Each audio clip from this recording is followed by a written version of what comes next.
Bonsoir à toutes et tous et bienvenue. Pour une fois, il fait beau et tout le monde a une place assise, c'est formidable. Je dis ça parce que la semaine dernière, il faisait un temps de chien et on avait des gens debout au fond de la salle, donc c'est de bon augure. Soyez toutes et tous les bienvenus et puis un grand merci à vous tous pour votre présence et pour le temps que vous prenez, que chacun de nous consacre à cette campagne électorale. Ça nous prend du temps évidemment à nous candidats, mais ça prend aussi du temps aux citoyens qui s'y intéressent. Donc je vous remercie de l'effort et du temps que vous prenez sur vos vies personnelles pour être présents ce soir. Je tiens à remercier évidemment Monsieur le maire pour sa présence. Monsieur le maire Henri Bunier, maire de Saint-Palais-sur-Mer de 1992 à 2001, merci de votre présence.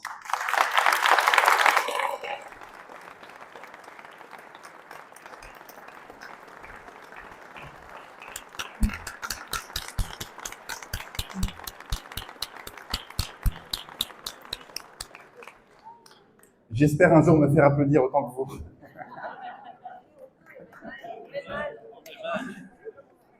Madame la maire de Breuillé, nouvellement élue dimanche soir, bienvenue et toutes nos félicitations.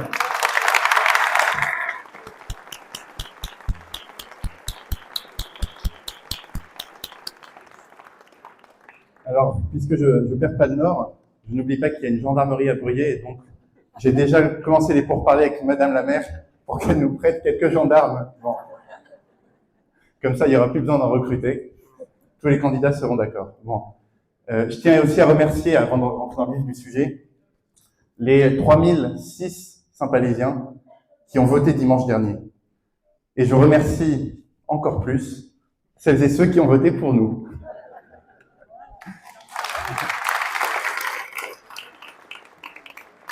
Non. Merci évidemment à tous, quel que soit le choix les uns des autres. C'est formidable d'aller voter, on a eu un taux de participation de 70%, j'y reviendrai tout à l'heure, mais c'est une victoire pour nous tous, quel que soit le candidat ou la candidate que l'on soutient.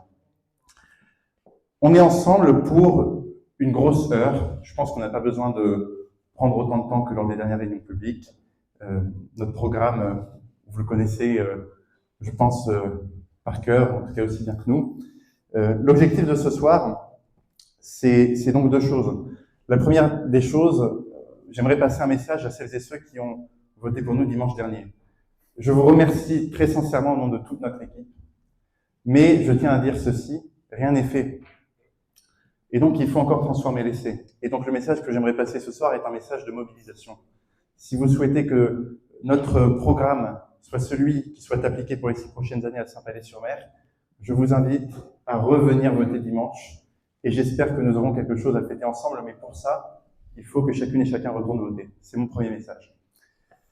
Le second message, c'est que différentes voix se sont exprimées dimanche dernier, et de nombreux citoyens se sont exprimés pour d'autres listes que la nôtre. C'est un choix parfaitement respectable, c'est même une très bonne chose, on est en démocratie. Il y a des pays où vous finissez en prison quand vous ne votez pas pour certaines candidatures, donc c'est une richesse. Et j'espère ce soir humblement qu'avec mon équipe, on va réussir à vous convaincre. Et donc c'est tout l'objet de cette réunion. Et donc pour ça, on ne va pas faire exactement la même réunion que les précédentes. Très bonne nouvelle. On en a fait 4 déjà, 4 réunions publiques. On en a fait une en août dernier, en plein été. Beaucoup d'entre vous étaient déjà présents. À l'époque, on lançait le travail d'élaboration du programme. Et donc, on a eu de nombreux échanges avec la salle. Et puis ensuite, en quelques mois, on a bossé. On a travaillé avec plus de 300 Saint-Palaisiens sur un programme citoyen inspiré de vos attentes, des propositions que vous nous avez faites. La première attente des Saint-Palaisiens étant l'environnement. C'était le message qui est ressorti de ce travail avec la population. On a bossé quelques mois, on est revenu vers vous pour une deuxième réunion publique, au mois de février, le 6 février, pendant lequel on vous a restitué le fruit de ce travail de plusieurs mois. Ensuite, il y a eu un gros mois de campagne électorale. On a fait beaucoup de porte-à-porte. Nos jambes s'en souviennent. On a même redécouvert l'existence de certains muscles qu'on avait oubliés. On vous a reçu à notre permanence, on a beaucoup discuté. Et donc, le 13 mars, vendredi dernier, on a fait une 3e réunion publique, cette fois-ci pour répondre aux questions que vous nous aviez le plus posées lors de ce porte-à-porte et lors de nos échanges à la permanence. Et donc ce soir, on est le 19 mars, alors certes, on est seulement 6 jours après la dernière réunion publique, mais il s'est passé une chose importante dimanche. Il s'est passé un vote très instructif, très important. Et donc ce soir, j'aimerais vous donner le micro le plus tôt possible pour que vous puissiez poser vos questions. Mais avant ça, j'aimerais parler de simplement 2 choses. La première, c'est jeter un rapide coup d'œil dans le passé proche, regarder les événements des derniers jours, le vote, ce qu'on en comprend, mais surtout, parce qu'on est là pour ça, se projeter dans l'avenir, se projeter dans le Saint Palais vers lequel on vous propose d'aller tous ensemble. Puisque c'est ça, c'est pour ce but qu'on travaille depuis des mois. Avant toute chose, je vais revenir sur le vote de dimanche dernier, pas dans une logique de faire un commentaire politique, ça c'est le rôle des journalistes qui le font très bien. Je voudrais surtout en parler parce que on a mis la notion de rassemblement au cœur de notre campagne. Pas parce que c'est un mot en l'air, pas parce que c'est séduisant, parce qu'on y croit. Et le rassemblement, c'est quelque chose que, quel que soit le vote des Saint-Palésiens, on va devoir faire vivre à partir de dimanche soir. Si nous sommes élus, nous représenterons et nous servirons les Saint-Palésiens qui auront voté pour nous, mais aussi ceux qui n'auront pas voté pour nous. Et donc, ce qu'on voulait vous dire avec mon équipe, ma formidable équipe, que je suis content de voir quand je me retourne, ce qu'on voulait vous dire avec mon équipe, c'est ce qu'on a compris du vote de dimanche, ce que les Saint-Palésiens veulent, ce qu'ils ont exprimé dans ce vote, et ce dont on voudrait nous tenir compte, si vous nous faites confiance ce dimanche. Je l'ai assez dit dans cette campagne, mais j'ai aucun problème à le redire ce soir, on a une campagne qui a été dans l'ensemble assez respectueuse. Et pour cause, quand vous regardez les différents programmes, et vous nous l'avez beaucoup dit, il y a beaucoup de projets qui se ressemblent dans les différents programmes. Donc, on a été convaincus avec mon équipe que ça ne servait à rien de tendre la discussion, de mettre de l'agressivité, quand 75% des projets ont les mêmes buts, les mêmes objectifs. C'est une chose qui n'a pas sa place dans la vie politique, alors qui a certainement sa place dans la vie politique au niveau national, où les noms d'oiseaux volent sur les plateaux télé, où la notion de respect semble appartenir à une autre époque. Au niveau municipal, peut-être qu'on peut être un des derniers bastions de respect, et c'est un principe qui nous a animés au cours de cette campagne. Donc, qu'est-ce qu'on a compris de ce vote? La première chose, c'est une évidence, les Saint-Palésiens aiment leur commune. Nous aimons tous Saint-Palais, et pour cause, au niveau national, il y a 58% des Français qui se sont exprimés dimanche dernier. À Saint-Palais-sur-Mer, on était 70%, et je pense que l'on peut tous s'applaudir pour être une commune qui tient autant à son avis.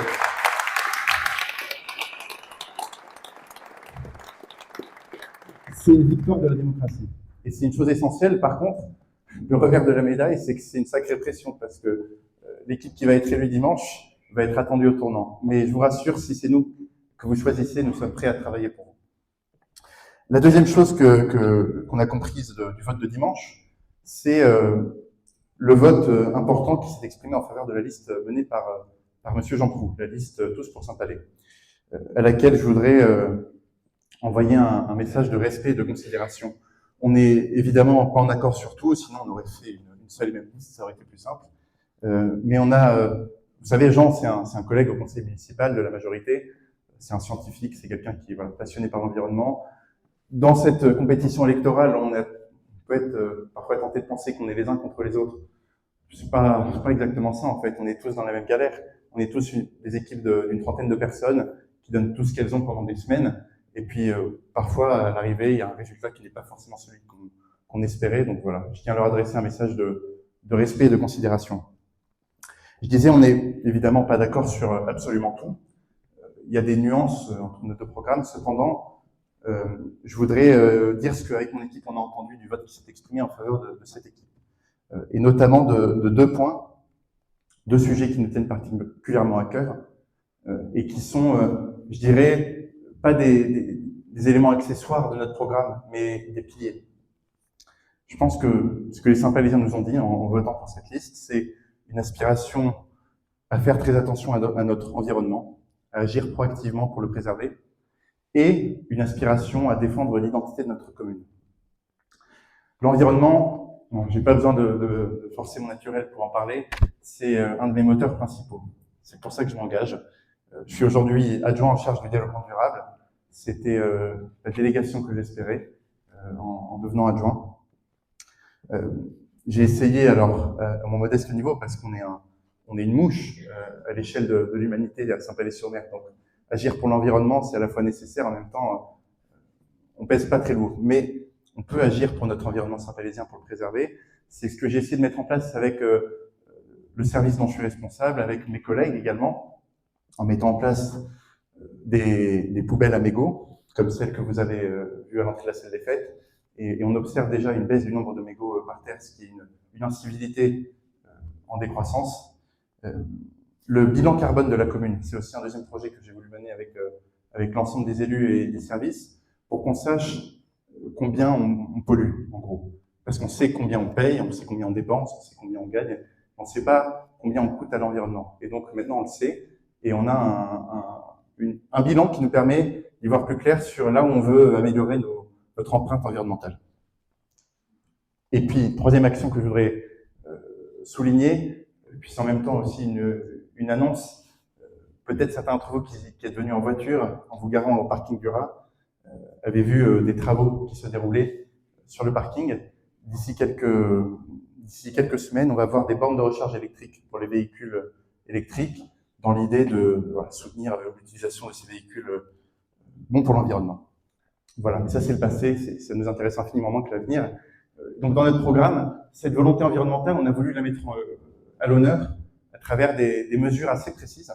La première, c'est un engagement à passer chacune de nos décisions au filtre de leur impact sur l'environnement. Pourquoi je dis ça? Parce qu'aujourd'hui, on passe chaque décision au filtre de son impact budgétaire. On se demande, bon, est-ce qu'on a les moyens de la payer? Est-ce qu'on négocie le contrat à la baisse? On veut aussi évaluer chaque décision importante au prisme de son impact sur l'environnement. Deuxième chose, on propose de planter 1000 arbres. Et au-delà de ça, on propose de végétaliser massivement la commune. Pourquoi? Parce que lors de nos échanges, vous avez été très nombreux à nous dire Saint-Palais, c'est très bien, c'est très beau, c'est une ville dans laquelle on a une qualité de vie exceptionnelle, mais c'est une ville qui est un peu trop dans le béton. On aimerait bien un Saint-Palais plus vert. Or, les arbres, il n'y a rien de mieux. C'est de la décoration, c'est des poumons verts de la ville. Alors, j'ai été à toutes les réunions publiques. C'était très intéressant. Très, très intéressant. Et d'ailleurs, plusieurs personnes ici ont fait le grand chelem et sont peut-être aussi allées à toutes les réunions publiques. À celle de jeudi dernier de l'équipe Saint-Palais au cœur, il y a un des candidats, parfaitement le droit d'avoir cet avis-là, qui voulait tourner en dérision notre proposition de planter 1000 arbres, en disant qu'on avait la forêt de la Cour et que ça suffisait bien à décarboner l'air de la commune.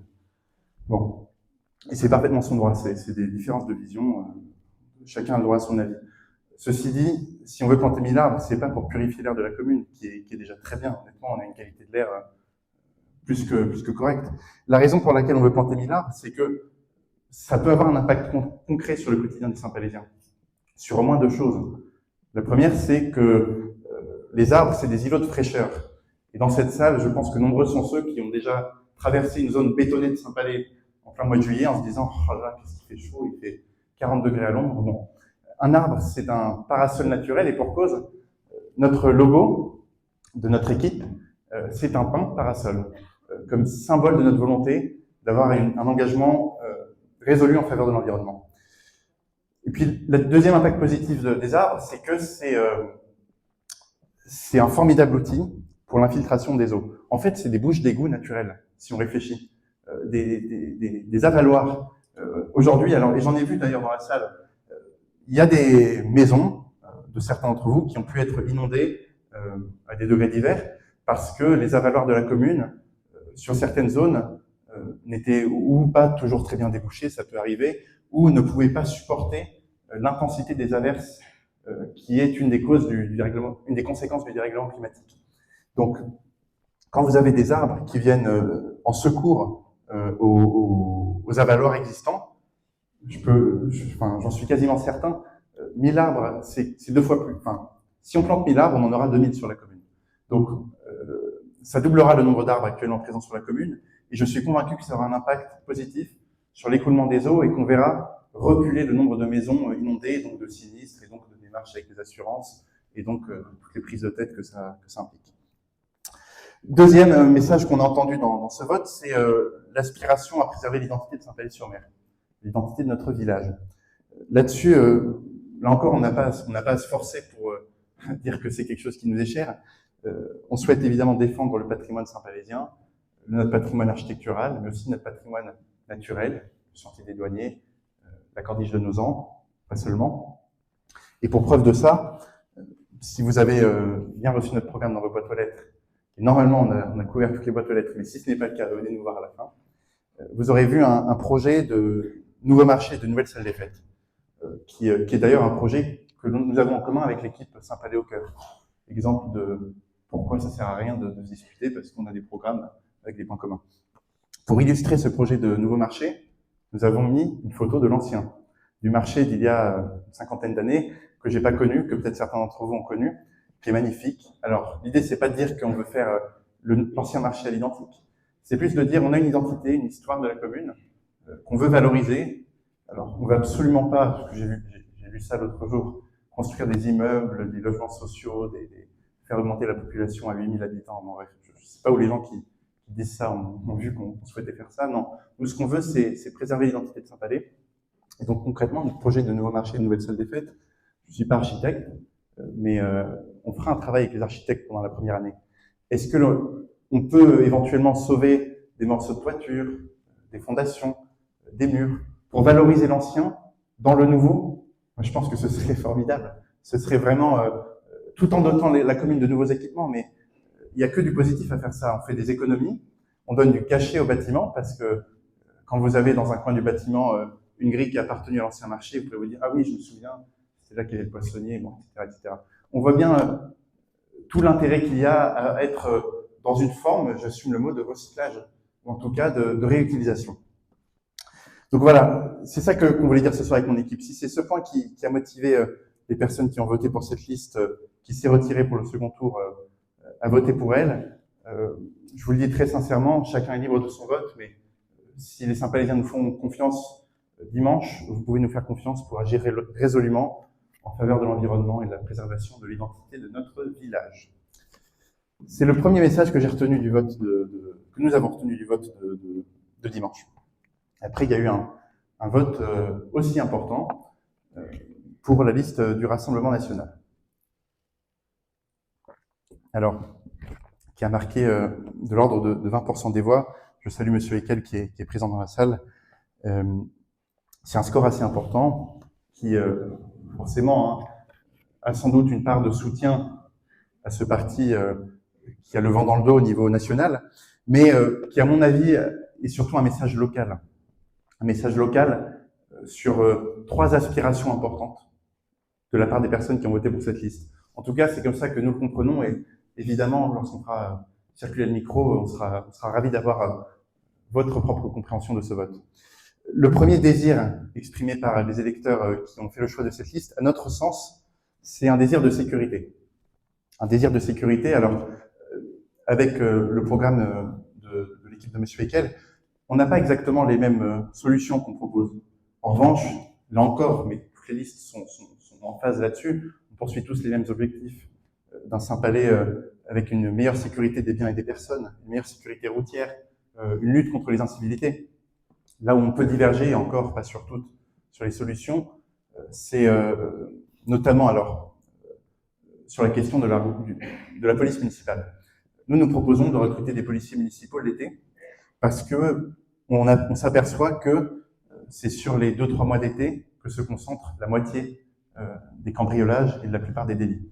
Donc voilà, c'est là qu'on veut faire porter l'effort. Ça ne veut pas dire que le reste de l'année on ne fait rien. Ça veut dire qu'en revanche, Madame la maire de Bruyères nous prête quelques gendarmes, non? Bon, ça va être lourd. Non, ça veut dire qu'on essaie de faire évoluer les missions de la police municipale. Et là-dessus, il y a un vrai consensus. Beaucoup de Saint-Palaisiens souhaitent voir davantage la police municipale faire des déambulations à pied.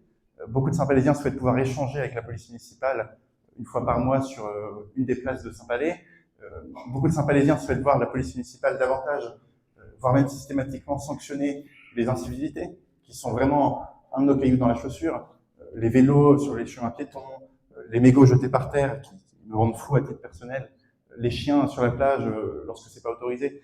C'est ça qu'on a entendu. Et donc, c'est quelque chose que les policiers municipaux actuels savent faire, peuvent faire. C'est pour ça qu'on l'a mis dans le programme. Et j'ai envie de dire, si c'est notre programme que vous validez... Ah, il m'a coupé le sifflet. Non, non.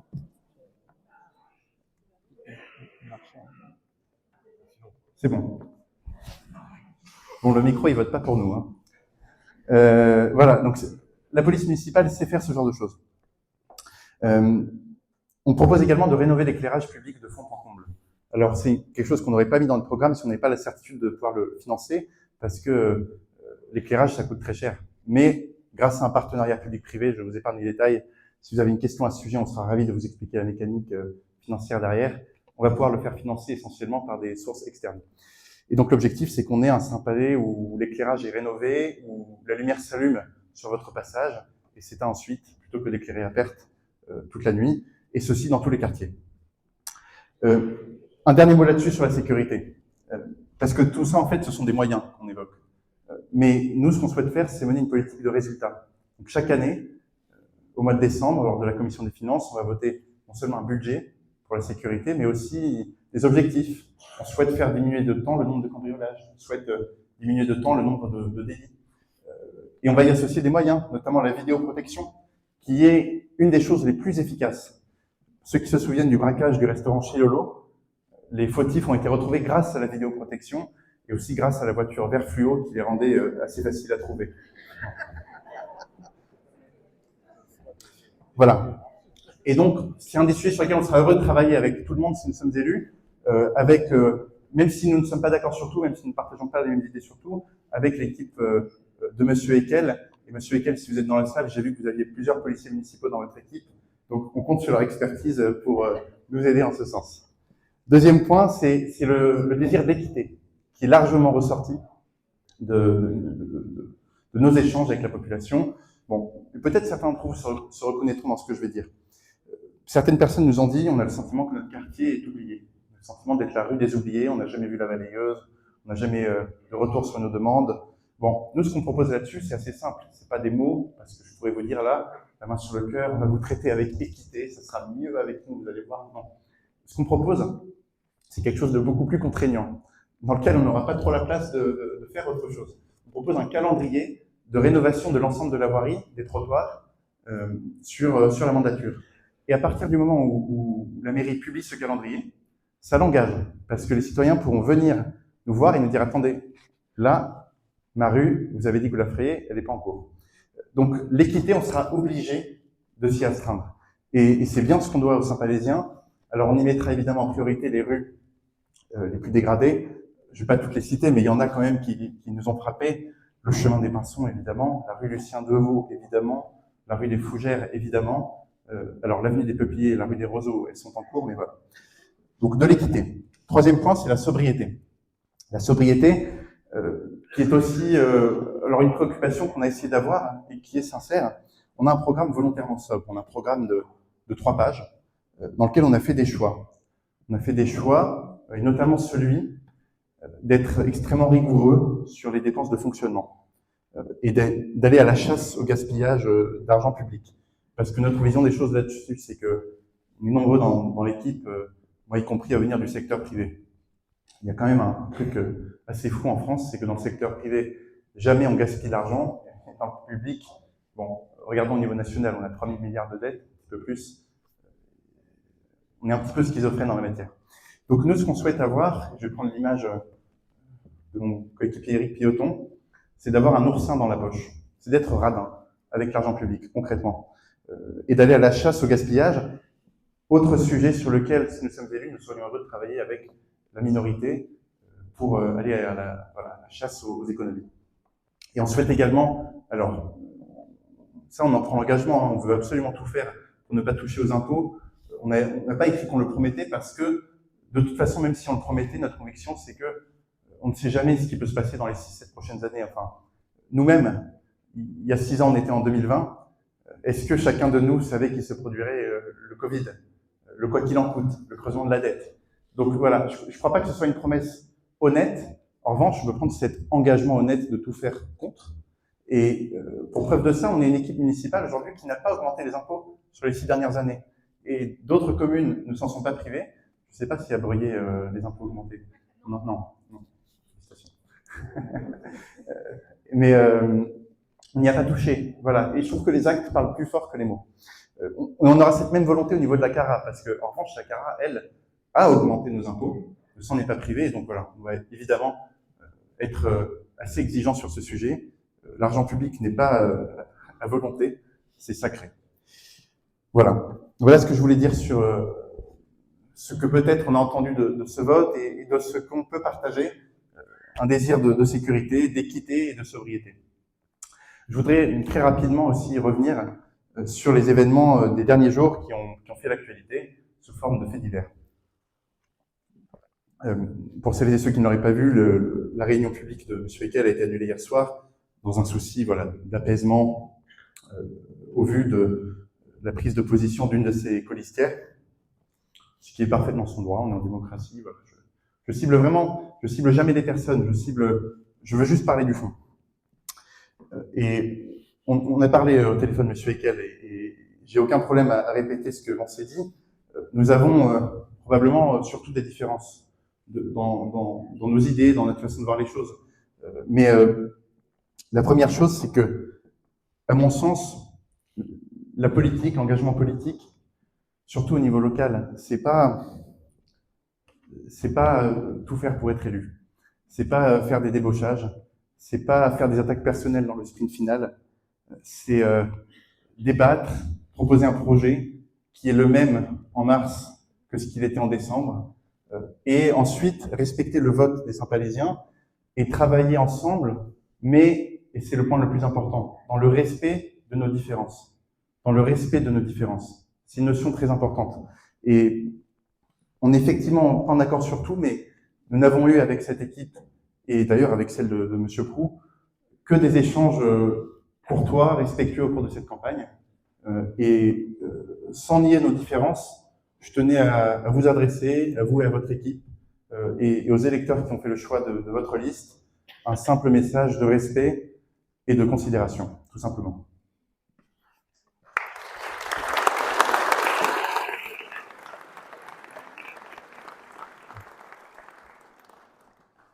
Alors, troisième message qu'on a entendu, et puis ensuite on va parler un peu de l'avenir quand même, c'est le vote pour l'équipe Saint-Palais-Haucqueux, qui lui aussi était assez important. Et je vais d'abord parler du fond, parce que je le disais tout à l'heure, on a beaucoup de points communs entre les différentes équipes. Il y a de nombreuses similitudes entre le programme qu'on a publié en février et le leur qui a été publié en mars. Je n'y vois pas de lien de causalité, je rappelle simplement la chronologie. Bon, mais il y a des sujets communs, et notamment le projet de nouveau marché, sur lequel on semble l'avoir, me semble-t-il, la même vision. Donc, de la même manière, si nous sommes élus, on sera prêt à travailler de façon constructive avec la minorité si nous avons la chance et l'honneur de vous représenter. Je voudrais simplement revenir sur ce qu'on a tous observé ces derniers jours et sur ce qui a semblé être une tentative, me semble-t-il, échouée de ramener un peu de tension dans le débat municipal. Dans cette campagne, avec mon équipe, on a essayé d'être animé par un esprit de dialogue. Je dis pas ça pour se vanter, je dis simplement c'est factuel. On a proposé une charte à nos concurrents au mois de septembre pour s'engager chacun à une campagne respectueuse mais franche. J'ai proposé un débat à mes concurrents en décembre, en janvier, en février, en mars. Après, j'ai arrêté de proposer parce que j'ai bien compris qu'il n'aurait pas lieu. Et on a proposé aussi, dans une logique de respect des affichages publics les uns des autres. Et cet esprit de respect, je crois qu'il a animé la campagne jusqu'à environ vendredi dernier. Après, je vais prendre une image. Moi, j'ai beaucoup joué au rugby par le passé. Et au rugby, parfois, vous menez à la 70e et vous observez que l'équipe d'en face, alors, elle a deux choix. Soit elle essaie de gagner sur ses qualités, sur son jeu, en essayant de jouer offensif, de faire des belles passes, des coups de pied par-dessus la défense, tout ce qui fait que le rugby est un sport qu'on aime. Puis vous avez une deuxième option, qui est, je trouve, l'attitude, la stratégie adoptée par par une grande partie de cette équipe ces derniers jours, qui est de donner des coups de poing dans la mêlée, des coups de pied, de prendre des cartons jaunes, de sortir de son match. Là-dessus, alors on en a beaucoup parlé avec un certain nombre d'entre vous lors de nos porte-à-porte de cette semaine. Je crois que quel que soit notre choix au premier tour, ça a pu choquer certains, encore que on est vite passé à autre chose. Nous, on a mis un point d'honneur avec mon équipe à ne pas en rajouter, à ne pas répondre à des attaques personnelles par des attaques personnelles. Parce que je crois que c'est pas dans le sprint final, à la fin de match, c'est pas là qu'on doit renier nos principes, nos valeurs. C'est au contraire là qu'on doit s'y tenir encore plus fort. Et je crois que ceux qui se livrent à ce genre de pratique se discréditent tout seuls et qu'il ne faut pas en rajouter, tout simplement. Alors, je ne vais pas m'apesantir trop là-dessus, mais simplement pour ceux qui n'auraient pas suivi toute la chronologie des événements, je vais la rappeler assez rapidement. En fait, les attaques personnelles qui, pour moi, n'ont absolument rien à faire dans une campagne électorale, et donc ce soir, vous n'en entendrez aucune de notre part. Je dis bien aucune. Ça a commencé vendredi soir en jeudi soir avec la réunion de l'équipe en question, lors de laquelle une ancienne première adjointe et adjointe de Claude Baudin a expliqué pendant 2h30 devant Claude Baudin que l'action de la municipalité qu'elle avait co-construite était lamentable, alors même qu'elle était avec moi d'ailleurs aux commandes pendant un certain nombre d'années, ce que je ne renie absolument pas. On a fait des choses bien, on a fait des choses sur lesquelles on aurait pu beaucoup mieux faire, il n'y a pas de doute. Mais je trouve, voilà, ça m'a gêné, je sais que ça a gêné beaucoup de Saint-Palésiens qui nous l'ont dit. Ensuite, alors, on va pouvoir rigoler un petit peu plus, parce qu'il y a des choses qu'on a vu passer cette semaine qui étaient dans le registre humoristique, peut-être malgré elle, mais en tout cas qui était de fait. Bon, j'ai fait l'objet à titre personnel d'une attaque sur ma vie privée de la part de cette équipe qui a dit que j'aurais passé le dernier mandat dans un TGV. Et puis on a vu ensuite un tract vert posé sur les boîtes aux lettres indiquant que la moitié de mon équipe habitait à Paris. Et d'ailleurs, je tiens à remercier mes coéquipiers d'avoir fait le trajet ce soir depuis Paris pour être présents. Soyez-en remerciés. Bon, c'est évidemment pas vrai. Ensuite, vous avez la personne dont je parlais tout à l'heure qui a appelé à voter pour l'équipe en question, qui a dit dans le Sud-Ouest que j'étais un démon à tête de chérubin, ce qui n'est pas entièrement méchant, parce que, bon, démon, c'est pas très sympa, mais tête de chérubin, au moins, je dirais que ça sauve mon physique, mon visage, qui n'est pas le point dans lequel j'ai le plus confiance. Ça aurait pu être démon à tête de diable, donc voilà. Ça aurait pu être pire. Et puis, voilà, et puis, bon, j'ai fait l'objet avec mon équipe. Moi, j'ai aucun problème à ce qu'on m'attaque, enfin, je réponds pas, ça me passe au-dessus. J'ai plus de problèmes avec le fait qu'on attaque mon équipe, mais elle n'a pas été plus embêtée que ça. On laisse passer, j'ai fait l'objet de rumeurs sur le fond de notre programme, on nous a prêté des envies de piétoniser l'avenue de la République, de mettre des logements sociaux partout, des immeubles, d'augmenter la population à 8000 habitants, n'importe quoi. Et puis, j'ai fait l'objet de rumeurs sur ma vie personnelle. Alors, on a, une fois de plus, appris avec mon épouse qu'on avait, ce qu'on ne savait pas, des enfants de 3 et 6 ans scolarisés à Paris, dont on avait oublié l'existence. Surtout que je ne connaissais pas ma femme il y a 6 ans. Donc, si j'avais un enfant caché, il m'aurait grillé. Bon, bref, c'est des rumeurs qui nous font sourire, mais ça n'a pas sa place à Saint-Palais. Et je ne dis pas que ce tract provient de l'équipe en question. Je dis simplement que c'est les mêmes méthodes qui avaient été employées il y a 1 an et demi lors de la campagne dont on se souvient tous, absolument délétère, qui a été menée. Je crois que ce n'est pas à l'honneur des personnes qui en sont responsables. Et donc, je pense qu'elle se grille toute seule. Et ma réponse à ça va être très simple, et puis on va passer à un autre sujet. Plus vous serez agressif, plus je serai respectueux. Et je peux vous dire que je peux être sacrément têtu à ce jeu-là.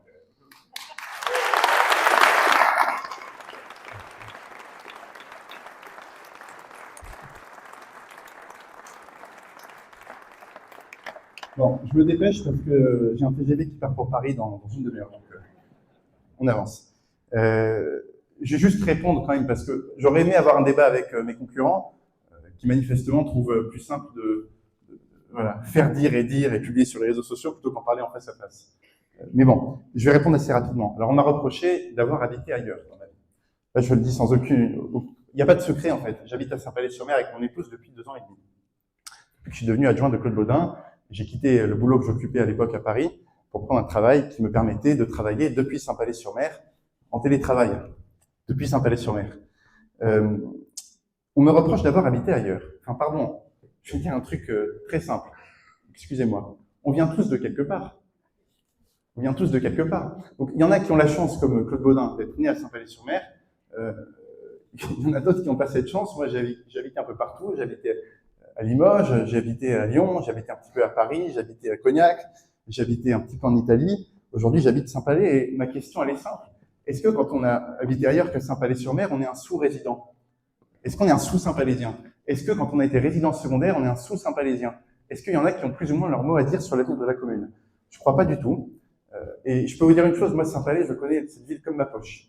La même poche que celle dans laquelle je garde mes oursins, qui nous rend allergiques à la dépense publique. Donc, je suis totalement attaché à Saint-Palais. J'ai aucune ambition, j'ai entendu ça aussi, de me présenter à d'autres élections municipales, législatives, sénatoriales, que sais-je. Voilà. Faut arrêter un peu tout ça. Faut arrêter. Alors, on m'a reproché aussi. Ah oui, celle-là était bien. Que je ne serais pas un maire à temps plein, supposément. Et cette attaque est venue de la même liste dont je parle. Pardon, enfin, j'aurais pas choisi cet angle-là parce que les gens sont pas bêtes. Moi, j'ai dit clairement que si j'étais élu, si nous étions élus dimanche, je quitte mon travail. Je quitte mon travail, je me consacre à temps plein à la mairie, je ne fais que ça. Je ne fais que ça. Je m'occupe un peu de ma femme, quand même. En fin de journée. Je ne fais que ça. Mais ce qui tient pas la route, c'est que cette attaque, elle vient d'une personne, et j'ai aucun problème avec ça, c'est très bien de cumuler des mandats, mais qui est elle-même conseillère départementale. Et donc, moi, je serai à 100%, elle, non, il n'y a pas de problème avec ça, c'est formidable d'être maire et conseiller départemental, mais qu'on ne vienne pas me chatouiller là-dessus, alors que de nous deux, il n'y a que moi qui serai maire à temps plein, bref. Bon, bref, vraiment, j'aurais pas choisi cette attaque, mais peut-être qu'on en aura d'autres d'ici demain. J'espère qu'elles seront tout aussi drôles. Troisième chose, alors on m'a reproché d'être la continuité de Claude Baudin. Parfois, j'ai même eu droit à la petit-fils. Alors, comme quoi, il y a des filiations qui se perdent. Bon, là-dessus, mon message, il est simple. Là encore, on a tous un peu de mémoire. On est 2 candidats à avoir été adjoints de Claude Baudin. La différence entre nous deux, c'est que moi, je l'assume. Et je ne tire pas boulet rouge sur une personne à qui je dois voilà, une forme de reconnaissance. Mais nous ne sommes pas la même chose, Claude. Et on se l'est suffisamment dit, on est absolument pas d'accord sur tout. Tu ne fais probablement pas les choses de la manière que moi et inversement. Et nous, ce qu'on souhaite, c'est insuffler une vraie nouveauté. Une vraie nouveauté dans la manière de conduire les projets, dans la manière de gouverner la commune. Ça ne veut pas dire que c'est mieux ou moins bien, c'est différent. On a essayé de le défendre dans cette campagne.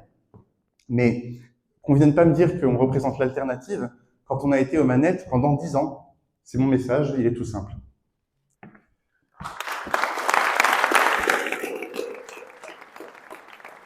Bon, on va parler un peu de l'avenir, mais voilà, ça valait le coup d'en parler quelques instants parce que tout ça, à mon avis, introduit une forme de brutalité dans le débat municipal. Et voilà, je vais vous dire le fond de ma pensée. Je pense que Saint-Palais-sur-Mer n'a pas besoin d'un maire brutal. Saint-Palais-sur-Mer a besoin d'apaisement et de respect.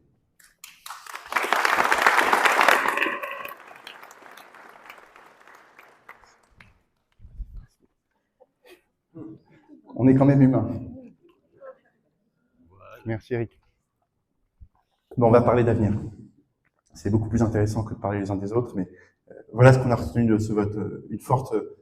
Un fort attachement des Saint-Palaisiens à leur commune, un désir d'environnement, un désir de respect de l'identité de notre commune, un désir de sécurité, d'équité entre les quartiers, un désir de sobriété, d'oursin dans la poche, un désir aussi de travailler ensemble sur des grands sujets.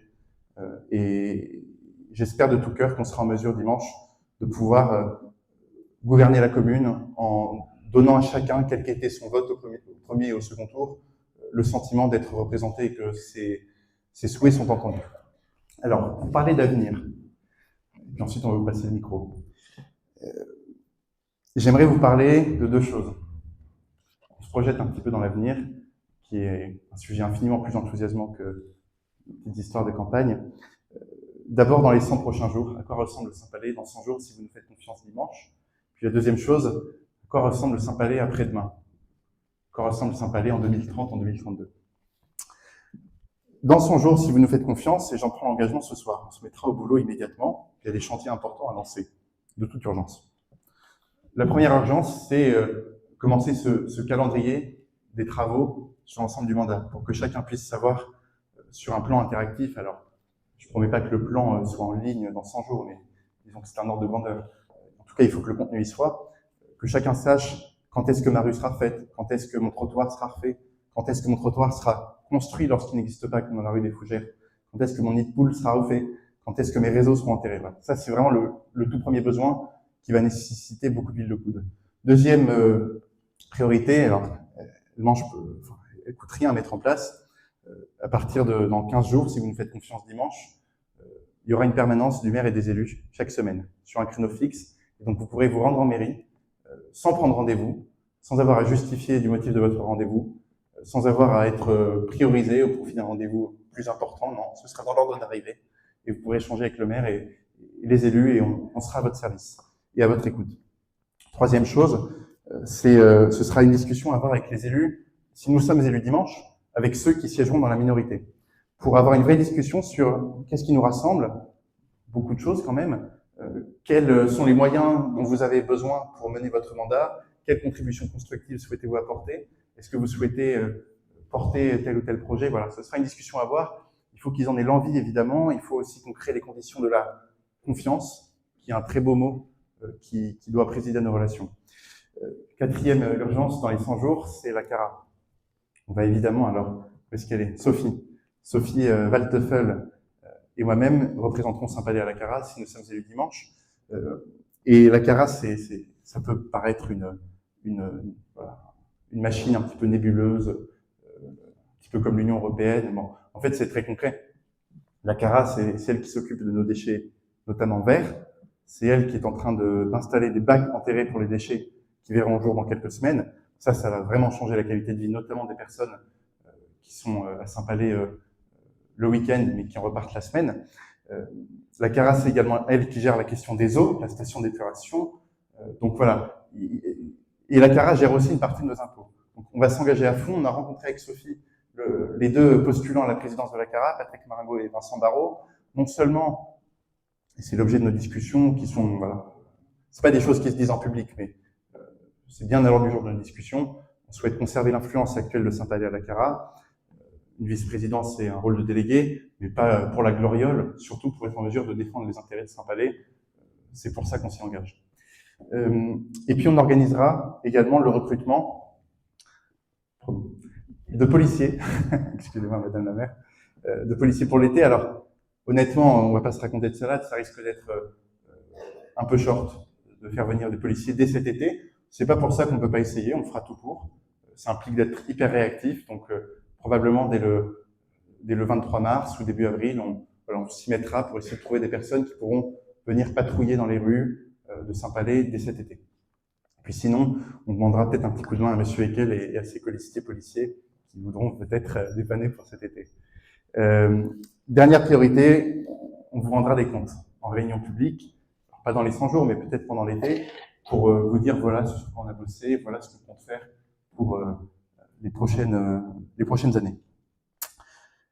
Et puis maintenant, avant de vous passer le micro, j'aimerais vous parler d'à quoi ressemble Saint-Palais après-demain.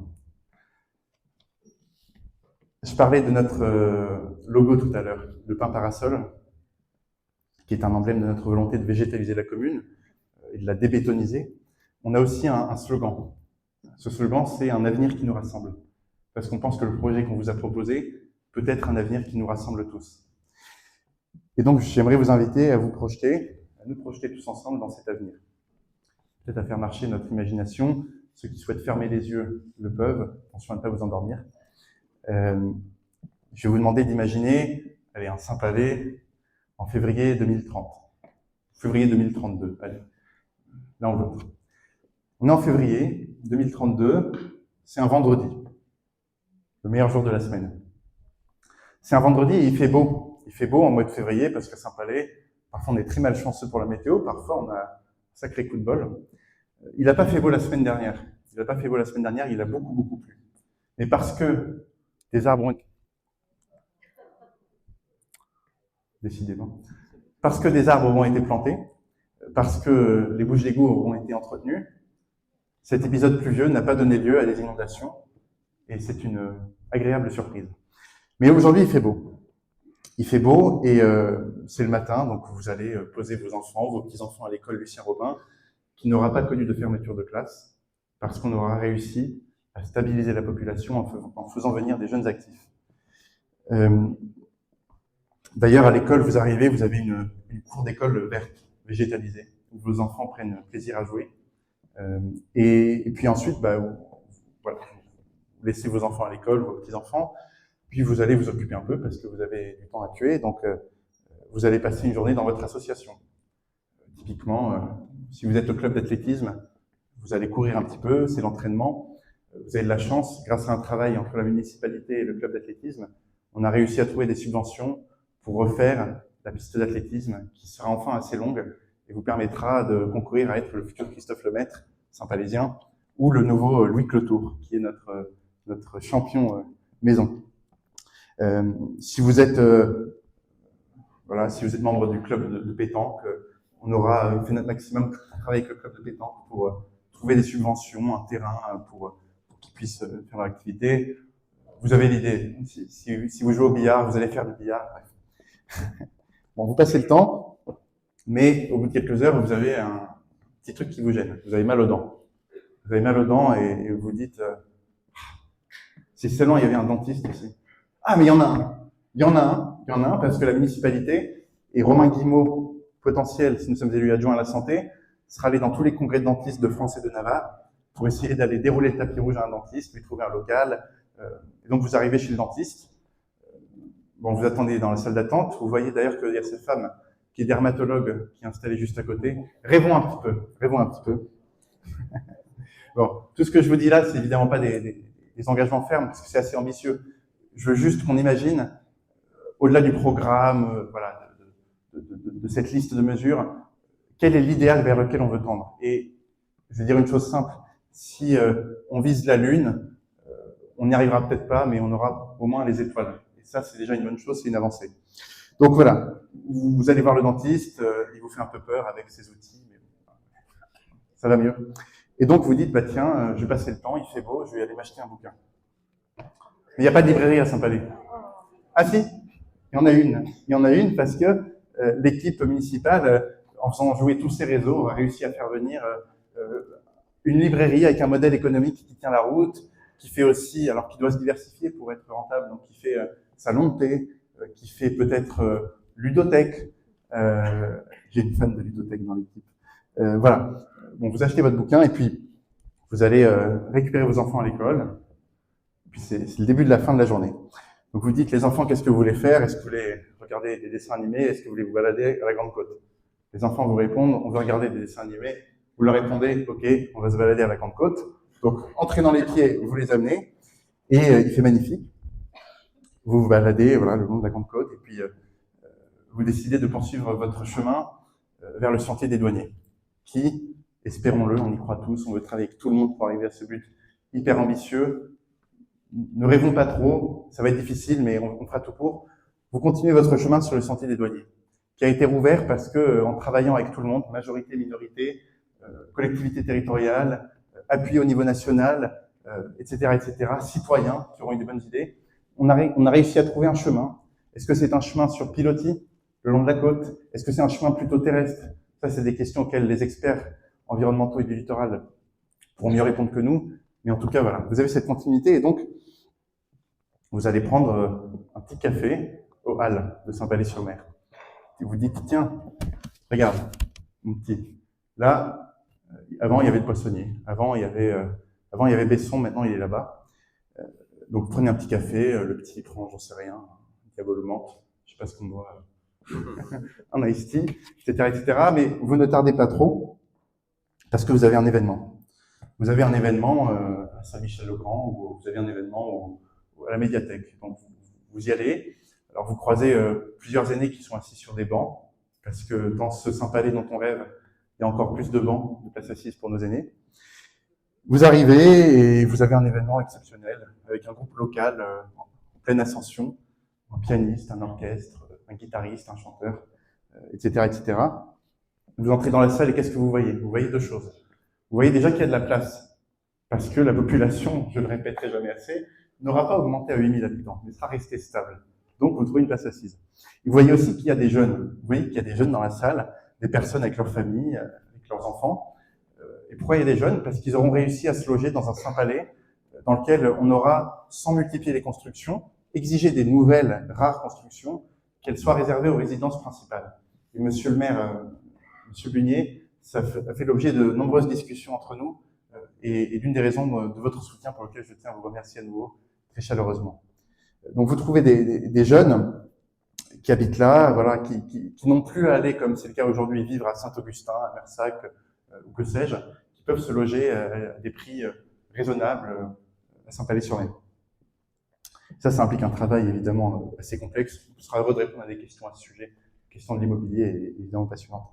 Bon, l'événement se termine, et donc vous avez un petit creux. Donc vous allez en centre-ville, vous allez au marché. Sauf que vous ne savez pas quel restaurant choisir parce qu'ils sont quasiment tous ouverts. Et pourquoi ils sont tous ouverts au mois de février?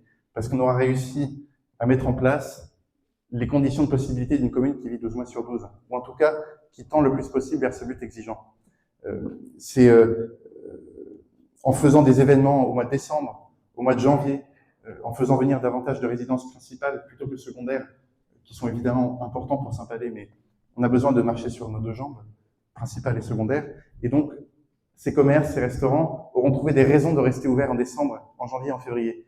Et donc, auront trouvé ce trait d'union qui aujourd'hui nous manque entre le mois de février et entre le mois de novembre et le mois de février. C'est ça le sens de notre programme en une phrase. Et puis enfin, puis on va vous passer le micro, vous rentrez à la maison et vous êtes assez serein. Donc vous voyez des personnes qui rentrent en voiture, elles vont choper leur voiture sur un parking qui est encore gratuit, je tiens à le dire. Vous en avez d'autres qui rentrent à vélo, donc elles vont prendre leur vélo dans le local à vélo sécurisé. Vous décidez de rentrer à pied, et vous rentrez à pied à travers un Saint-Palais beaucoup plus vert. Vous dites, tiens, cet arbre, il n'était pas là avant. Un Saint-Palais plus sûr. Vous avez des caméras de vidéoprotection sur votre passage qui vous rassurent, qui vous protègent aussi. Vous avez la lumière qui s'éclaire sur votre passage et qui s'éteint ensuite. Voilà le Saint-Palais-sur-Mer rêvé vers lequel on vous propose d'aller. C'est évidemment un but très ambitieux qui nécessitera une volonté politique forte. J'ai avec moi une équipe exceptionnelle que je tiens à remercier pour tout son engagement pendant cette campagne. On a un programme volontariste sur le sujet et c'est vers cet avenir qui nous rassemble qu'on vous propose d'aller. Si vous nous faites confiance ce dimanche, je vous remercie.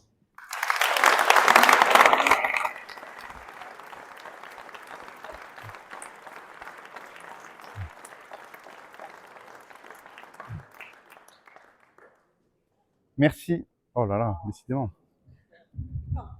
Merci beaucoup. Merci pour votre attention. On voulait vous présenter notre programme d'une manière un petit peu différente, qui nous sorte des sentiers battus. On sera maintenant heureux de répondre à toutes les questions que vous aurez. Je vais demander à Romain, notre chercheur de dentiste, et ma sœur kinésithérapeute également dans le civil, de se promener dans la salle. Alors, ce qu'on va simplement vous demander, c'est de vous présenter lorsque vous posez une question. On va aussi les prendre par vague pour répondre le plus possible. Est-ce que quelqu'un souhaite se lancer?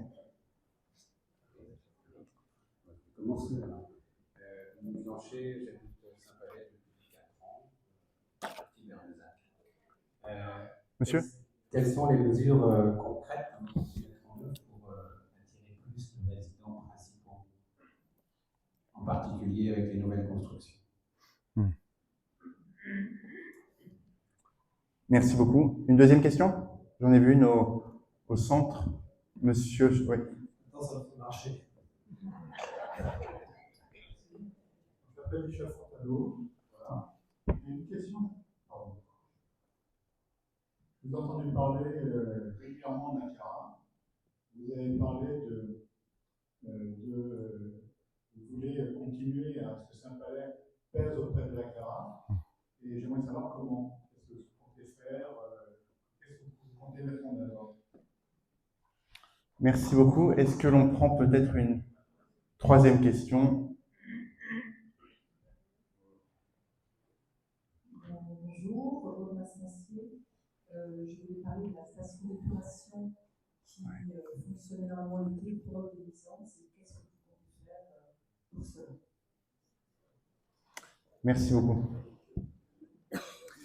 Merci beaucoup. Alors, je vous propose de prendre les questions dans l'ordre. Je vais appeler, pour parler de la Cara, parce que j'ai une équipe quand même avec moi, je vais appeler Sophie à me rejoindre. Et pour la station, comme vous voulez, je ne sais pas si Anne-Laure, Elisabeth, qui est experte du sujet, comme vous voulez. Il y avait le logement d'abord. Alors ça, c'est des questions, je vais vous répondre moi-même. Votre question était, si je comprends bien, comment vous comptez faire venir des résidents principaux? Alors, il y a différents leviers. Je vais essayer de pas être trop long parce que j'ai l'impression c'est le cœur de notre programme. Il y a plusieurs leviers, en fait. On ne peut pas forcer les gens à s'installer en résidence principale, à s'installer. C'est un choix, encore heureux. En revanche, on a plusieurs outils qu'on peut utiliser. On a un outil législatif qui nous aide au niveau du logement. La loi Lemeur, qui a été votée il y a quelques mois, donne aux maires la possibilité de réserver les constructions nouvelles aux résidences principales. Il faut savoir qu'aujourd'hui, on a un petit nombre de constructions en cours sur Saint-Palais, ce qui n'a rien d'infamant d'ailleurs. Hein. On habite tous quelque part, on a tous une maison qui a bien été construite à un moment donné, donc c'est pas mauvais en soi d'avoir des constructions, encore faut-il qu'elles soient belles, respectueuses de l'environnement, de notre architecture. Mais donc, on peut réserver ces logements aux résidences principales. Le deuxième levier, c'est comment est-ce qu'on les fait venir, parce que voilà, on n'attire pas les gens avec une ville où il n'y a pas d'emploi, une ville où il n'y a pas d'événementiel, une ville où il n'y a pas de médecin. Et donc, ça reboucle avec tout ce que je vous disais plus tôt. Si on arrive à faire une offre de soins plus étoffée, si on arrive à faire venir des entreprises à Saint-Palais-sur-Mer, je ne l'ai pas dit, mais évidemment, pour moi, le maire, c'est un VRP de sa commune, un ambassadeur de sa commune qui doit aller chercher par la peau du cou, s'il faut, les restaurateurs, j'ai dit coup, les restaurateurs, les hôteliers, les entrepreneurs, pour créer de l'emploi, l'offre de soins, l'événementiel également, si on a une commune où on sait qu'en plein mois de décembre, janvier, il y a des événements de qualité, etc., etc. C'est un ensemble de mesures qu'on veut actionner pour à la fois faire venir du monde, parce qu'aujourd'hui, on a une population qui baisse, en fait. Donc, si on ne fait rien, on va se retrouver avec une commune qui s'appauvrira petit à petit, moins de rentrées d'impôts pour la commune, moins de clients pour nos commerces, artisans, etc., moins d'élèves à l'école. Donc, il faut faire venir du monde, pas trop, qu'on reste autour de 4000, et donc à la fois en réservant les logements aux résidences principales, mais aussi en actionnant tout un paquet de mesures favorables à l'attractivité de Saint-Palais. J'espère que je vous réponds. Si vous souhaitez qu'on approfondisse, j'en profite. On fait un petit pot à l'issue de cette réunion pour trinquer à ce qui est bientôt la fin de cette campagne, et tout le monde est bienvenu, y compris nos concurrents qui le souhaiteraient. Il y avait une question sur la Cara et sur la station d'épuration. Je vous propose de valoriser l'équipe formidable que j'ai, et donc je vais vous laisser répondre à ma place. Sophie, peut-être prends le point sur la Cara. Ah oui, t'as raison, j'en cherchais un autre. Bonsoir à tous, merci d'avoir posé la question. Eh ben, il n'y a pas 36 manières de défendre Saint-Palais à la Cara. Il va simplement falloir bosser comme des acharnés et sur tous les fronts. C'est simple comme méthode. Qu'est-ce qu'il va falloir qu'on fasse? Il va falloir qu'on soit des élus stratégiques. Pierre a parlé de perte d'influence. On a en plus le fait qu'on va perdre un élu parce que la baisse de la démographie est comment dire, en marche à Saint-Palais, et donc on avait 3 élus et on va passer à 2. Donc oui, il y a un enjeu certain de maintenir l'influence actuelle. Mais comme l'a dit Pierre, et je suis vraiment en phase avec tout ce que tu as dit, c'est plutôt positif. C'est pas tellement de se positionner sur les postes, mais c'est surtout de se placer sur les sujets où on estime que c'est prioritaire pour Saint-Palais. Ces sujets, vous les connaissez, vous nous en avez parlé régulièrement. Madame vient encore d'en placer un en parlant d'épuration, et on les a largement évoqués lors de la dernière réunion publique. Donc, il y a cette énorme ligne à la Cara qui est l'assainissement, dans lequel rentrent les enjeux d'épuration où bien sûr on veut se placer. Je pourrais aussi parler de l'épineux dossier des GPU, la gestion des eaux pluviales urbaines que vous aviez abordé, monsieur, je me reconnaît là-bas. Je pourrais aussi mettre sur le même niveau GEMAPI, je ne sais pas si vous connaissez cet acronyme, c'est la gestion des milieux aquatiques et la prévention des inondations. GEPU et GEMAPI, c'est deux lignes qui sont assez modestes finalement quand on regarde les budgets respectifs de la CARA. C'est un énorme budget, c'est à peu près 50 millions. Là, le GEPU, ça doit être 3 millions, et GEMAPI, 1,5 million. Je suis convaincue à titre personnel que ces budgets vont être amenés à devoir évoluer parce que réchauffement climatique, parce que nouveaux dossiers, et donc à nous, avec Pierre, de se positionner là-dessus. Pour défendre Saint-Palais, on va être donc stratégique, mais il faut aussi qu'on soit assidu. Assidu, c'est d'abord peut-être s'investir au sein de la CARA et voir s'il y a des choses à faire évoluer dans la gouvernance. A priori, ça devrait être le cas parce que quand on voit à quel point Saint-Palais a été très peu consulté pour l'avenir du Maine-Gaudin, on se dit que c'est pas acceptable. Être assidu, Pierre l'a dit, mais ça fait toujours du bien de le répéter, ça sera aussi s'opposer systématiquement aux augmentations d'impôts si la CARA essaye d'aller sur ce terrain-là.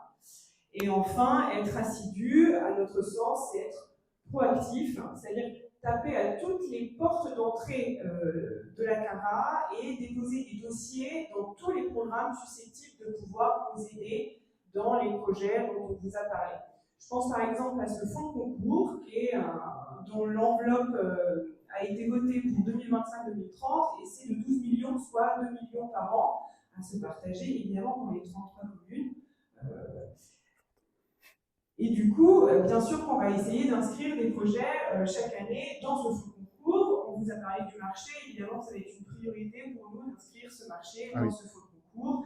Et j'espère qu'il y aura des tas d'autres projets qu'on pourra défendre au moins, en tout cas, essayer de porter via ce levier d'action mis à disposition de la CARA. Il y a un troisième et dernier axe sur lequel je vais passer quelques minutes, c'est un peu dans le prolongement de ce que Pierre propose pour Saint-Palais. C'est un effort de communication et de transparence. On vous l'a dit plein de fois, les échos qu'on a de la CARA, l'image que vous avez de la CARA n'est pas bonne du tout, mais la CARA est loin d'être un ennemi, et bien au contraire, on veut aider à réconcilier un peu les Saint-Palaisiens avec la CARA. Et pour ça, on est convaincu à l'issue de la campagne que c'est un sujet qui mériterait des réunions publiques dédiées, parce qu'il y a des tas de compétences qui passent à travers la CARA. Et surtout, ça nous permettrait de faire une veille régulière et permanente sur ce qui est fait à la CARA et ce qu'on fait à la CARA, ce qui, à mon avis, est important et ce qui semble vous intéresser. En tout cas, c'est ce que vous nous avez expliqué tout au long de nos échanges pendant la campagne. Et surtout, ça nous permettrait d'amorcer quelque chose auquel on tient. C'est une sorte de devoir de transparence. Plein de fois, vous nous avez dit oui, mais ça ne marche pas, et vous nous dites que c'est la CARA. Ben voilà, on veut faire évoluer ça et avoir des occasions de vous dire, avoir des échanges très transparents en vous expliquant ce qui relève de la CARA et ce qui relève de la commune. Et tout ça pour essayer de vous réconcilier encore une fois avec la CARA et surtout de vous persuader, si ce n'est pas le cas, que la CARA est quand même un atout pour Saint-Palais. Je m'arrête là. Non, c'est très bien. Merci. Merci. Attends, Sophie. Et j'ai absolument rien à ajouter à ce que tu as dit. Simplement une petite chose, c'est, j'ai pu le dire l'autre jour, mais peut-être certains d'entre vous n'étaient pas présents vendredi soir. Pourquoi est-ce que j'ai choisi Sophie en 2 mots? Sophie, c'est quelqu'un qui est une experte de la représentation d'intérêt. Elle a travaillé 10 ans à l'Assemblée, elle a travaillé 7 ans comme 8, comme délégué général d'un syndicat. Et donc, c'est quelqu'un dont l'expertise est vraiment de trouver des stratégies d'influence pour défendre des intérêts. Hier, pour le syndicat qu'elle représentait, peut-être demain, les intérêts de Saint-Palais à la CARA. Puis c'est aussi le métier que j'exerce aujourd'hui chez Doctolib et que je quitterai. Donc voilà pourquoi on formerait un binôme à votre service. Ben, merci Sophie. Et donc c'est Elisabeth ou Anne-Laure, comme vous voulez, pour la station. Allez, Elisabeth. Elisabeth qui est donc qui a travaillé beaucoup dans le secteur de l'environnement. Je te laisse répondre, je te passe le micro. Merci Pierre, bonsoir à tous. Oui, la station d'épuration, alors c'est vraiment un sujet CARA, puisqu'elle dessert toute la presqu'île depuis la Tremblade jusqu'à Saujon. Il y a 645 km de tuyaux, il y a près de 300 pompes de relevage. Enfin, c'est un système très, à la fois très dense et très centralisé, et où tout est traité finalement à Saint-Palais. On peut traiter à Saint-Palais 175 000 équivalents habitants en OUC, et l'été 52 000 de plus avec la station des maths qui fonctionne l'été, mais qui de toute façon se déverse aussi au puits de l'Auture qui est le déversoir. Donc c'est un sujet sur lequel des associations ont commencé à faire des remarques depuis les années 76. Elle date de 76, hein, la station d'épuration. Et là, en ce moment, on a un contrat qui nous lie un schéma directeur jusqu'à 2030. Donc, il y a deux niveaux de réponse. Il y a la réponse au quotidien par rapport aux nuisances que vous pouvez avoir olfactives, mais aussi parfois l'été quand il y a des éléments d'orage très importants, de pluie, et où on voit vraiment l'impact du changement climatique, où on peut avoir des débordements et puis des odeurs qui se répandent parce que l'eau, il n'y a pas assez d'oxygène dans l'eau, et puis quand il fait chaud, on le voit quand on met du parfum aussi, les émanations sont tout de suite beaucoup plus fortes quand il fait chaud. Donc on a des vrais sujets à court terme de maintenance du réseau, parce qu'il y a des fuites, il y a des introductions d'eau pluviale dans les canalisations, et ce qui a beaucoup d'impact, y compris d'ailleurs sur la qualité des eaux de baignade. Donc on a un vrai sujet de maintenance, de pression, de remplacement des équipements en cours, mais le sujet majeur, c'est de préparer le nouveau schéma directeur pour 2030. Parce que la gestion de l'eau, ça va être un sujet absolument crucial demain. On va vers des épisodes de forte pluie, mais surtout de sécheresse successives. Et cette gestion de l'eau, je dirais, du passé, elle ne peut pas continuer comme ça. On a à Saujon, par exemple, on a sûrement des besoins agricoles d'eau qui n'a pas besoin d'être complètement potable pour les agriculteurs. Il faut savoir qu'en France, on gère l'eau à 100% pour être potable quand on consomme moins d'1% d'eau potable. Et ce qui vous coûte de l'argent, c'est les 99% qui sont de l'eau qui est rendue potable, de plus en plus exigeante, puisque pesticides, PFAS, etc., etc. Donc il y a vraiment une réflexion globale à avoir sur les usages de l'eau pour chaque population. Et il faut absolument imaginer aussi que tout ne peut pas être à Saint-Palais. C'est plus facile de construire une piscine de 50 millions que de faire accepter dans sa ville une station d'épuration.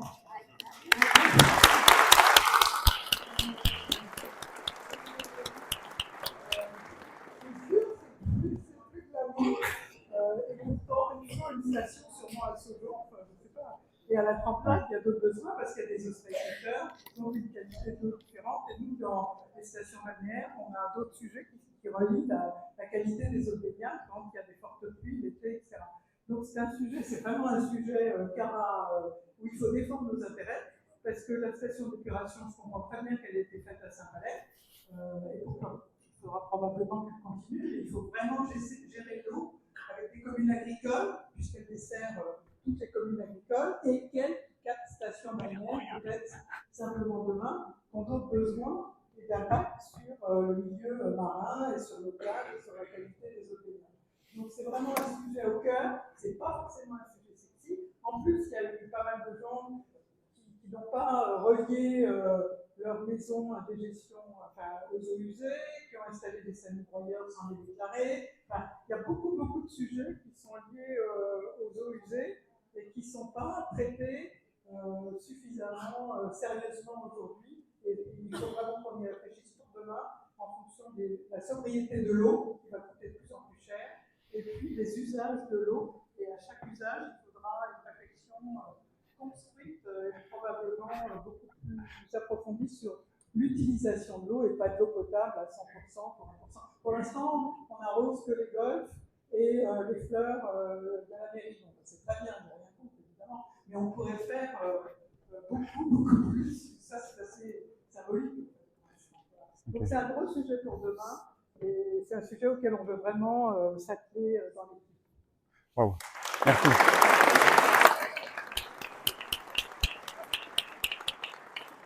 Bon, c'est dur de passer après Elisabeth, mais je pense qu'on t'emmènera si on a des réunions sur l'eau à Dakar. Merci pour ça. Et deux derniers points, et puis on va reprendre quelques questions. Juste, je vois qu'il est 45, on a tous nos vies personnelles en parallèle. Je propose qu'on se donne encore une dizaine de minutes, plus ou moins. Puis ensuite, il sera bien temps d'aller dîner ou de trinquer. Deux choses. Première, c'est, je signe évidemment ce que vient de dire Elisabeth, j'ai appris des choses. Je pense qu'on a deux enjeux également. C'est un enjeu de savoir, d'objectiver si cette station d'épuration est à un fonctionnement optimal ou non. Et donc, ce qu'on aimerait explorer comme idée avec Sophie, c'est pourquoi pas l'idée d'un audit indépendant de la station d'épuration pour voilà, objectiver les choses et puis faire la chasse aux fantasmes. Deuxième chose, il y a un enjeu d'information du citoyen qui est lié au premier. Si on arrive à faire l'audit pour informer les citoyens de ce résultat, mais ça peut être intéressant de faire une visite avec les citoyens qui le souhaitent à la station d'épuration. C'est ce que j'ai dit aux amis de Saint-Palais-sur-Mer. Voilà, je pense que ça peut être intéressant. On a tous des choses à apprendre. On a répondu aux trois questions, je pense. Donc Romain, je t'en prie. Bonsoir à tous. Hervé Charles. La semaine dernière, là, je pense qu'il y a eu un petit oubli. Donc la semaine dernière, vous avez demandé aux grands-parents de lever la main. Donc il y a une forêt de bras, de mains qui se sont levés. Et moi, je fais partie des 31% de Saint-Palésiens qui ont des enfants de moins de 18 ans. J'espère que pendant votre mandat, vous n'allez pas nous oublier. Voilà. Après, vous avez parlé des 100 jours. Donc on essaye de copier nos amis américains. Donc les 100 jours, c'est très important aux États-Unis. Donc c'est parfait que vous preniez cette initiative. Alors, je vais vous donner un dossier qui est plus que brûlant, très très très chaud. C'est les cimetières à Saint-Palais. Ma maman est venue vous rencontrer à la mairie à plusieurs reprises et malheureusement, il n'y a plus de place. Donc, dans les 100 jours, il va falloir s'en occuper en grande urgence. On ne va pas faire comme dans d'autres pays du tiers-monde où on les enterre dans le stade. Voilà. Troisième sujet. Donc, vous avez parlé du futur. Ça, c'est génial, le futur. Moi, je vais vous parler du passé. Donc, vous avez parlé du marché, ça a été fait les fois précédentes. Votre programme a mûri, ça c'est génial, parce que les campagnes, c'est fait pour ça, les échanges. Nous, on a échangé ensemble à plusieurs reprises, ouais. Comme j'ai échangé avec tous vos concurrents, je suis allé à toutes les réunions, j'ai envoyé le même courrier à tous. Et donc, j'espère que vous êtes dans la bonne lignée, ou vos camarades, je ne sais pas qui gagnera. Donc, on a eu plusieurs maires qui ont eu des visions, qui ont eu de magnifiques visions. Le centre-ville que vous connaissez, on le doit à Raymond Vigne, toute la grande structure, super. Vous avez parlé de grands projets dessus le marché. Et bien, ce marché qui date des fins des années 70, et bien, ce marché, comme cette salle des fêtes, ont une architecture très particulière. Cette architecture est due à la fin des années 70, avec des lignes extrêmement droites, tendues, aucune courbe. Et ces bâtiments, dans 10-20 ans, ils seront des bâtiments reconnus pour l'architecture des années 70. Je sais, je suis un peu long, il y aura d'autres questions, mais j'y tiens vraiment. Je vous explique pourquoi. Ce marché, moi j'y ai travaillé en 1986. Cette salle des fêtes, eh ben, si vous regardez bien, hexagonale, toiture, chapiteau, pyramidal, il n'y en a pas beaucoup dans le monde, j'en ai trouvé qu'une en France, en dehors de la note. C'est pour ça que cette architecture, il faut la tenir. Deuxième chose, regardez les menuiseries.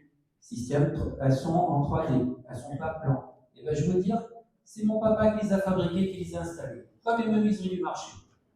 Vous regardez les grilles qui protègent ces menuiseries, c'est moi qui les ai fabriquées en 1988.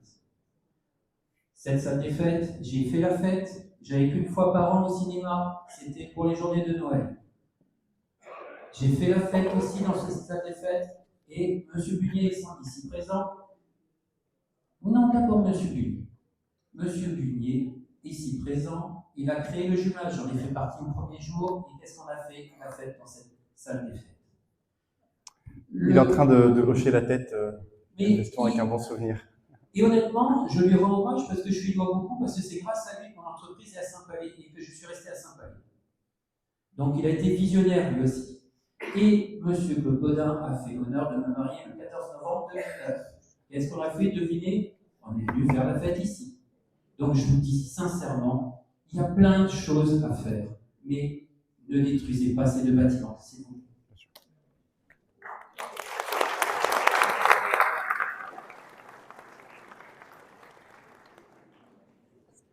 Bonjour, moi c'est Juliette Déville. Vous avez évoqué déjà la question du logement. Oui.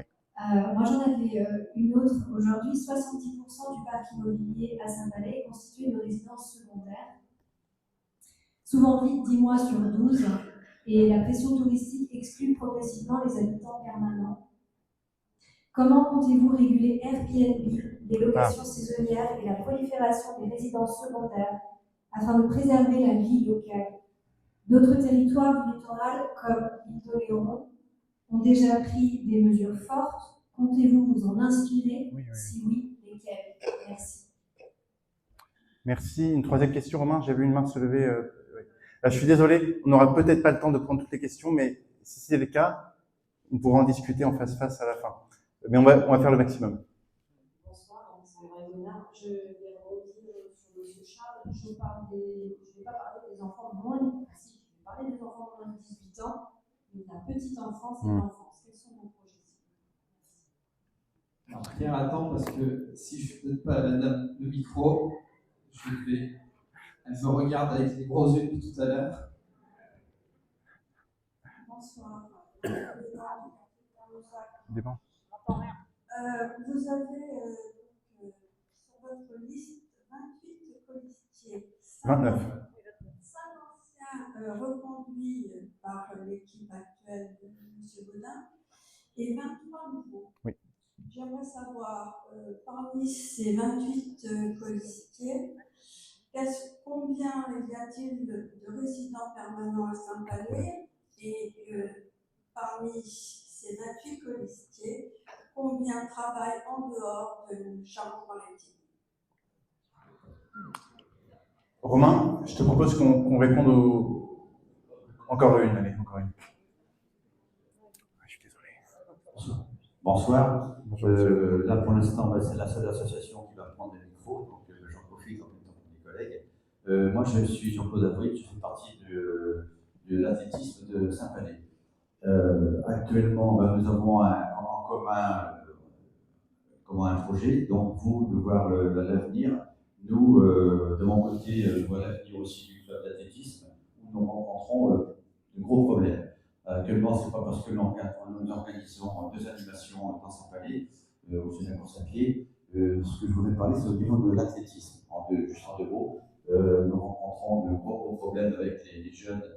C'est vrai qu'il y a une piste d'athlétisme à Saint-Palais, et quand ils tombent sur le goudron, ça fait énormément mal, puisqu'avec des virages à l'équerre. Donc voilà, aujourd'hui, je fais partie du bureau de la Chambre maritime donc l'athlétisme. J'ai des grands contacts aussi avec la Nouvelle-Aquitaine. Aujourd'hui, la commune dispose du foncier, c'est ce qui est le plus difficile à obtenir maintenant. C'est la volonté qu'il faut avoir pour avancer sur ce foncier dans l'avenir de ce que l'on a parlé auparavant, de nos besoins tels que le foot. C'était aussi surtout pour savoir si dans les prochains mois, ou si il y avait déjà, on serait entendu pour pouvoir démarrer déjà, même si ce n'est pas dans votre projet, commencer à démarrer sur un avant-projet. Merci. Merci beaucoup.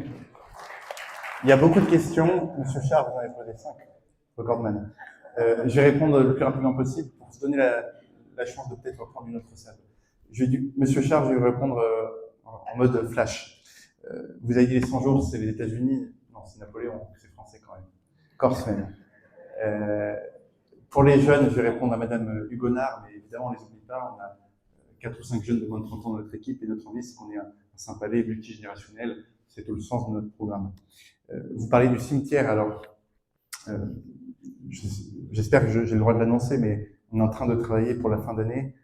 Je préfère ne pas trop en parler non plus, parce que c'est un projet de la municipalité actuelle, sur une extension du cimetière de Châtenay pour la fin d'année, parce qu'il y a un vrai besoin. Et même une fois que ce sera fait, ça nous achètera un peu de temps, mais il y a une vraie réflexion à avoir sur le devenir des sépultures à Saint-Palais. Donc évidemment, on fera un groupe de travail à ce sujet pour trouver des solutions. C'est pas simple. On n'a pas des.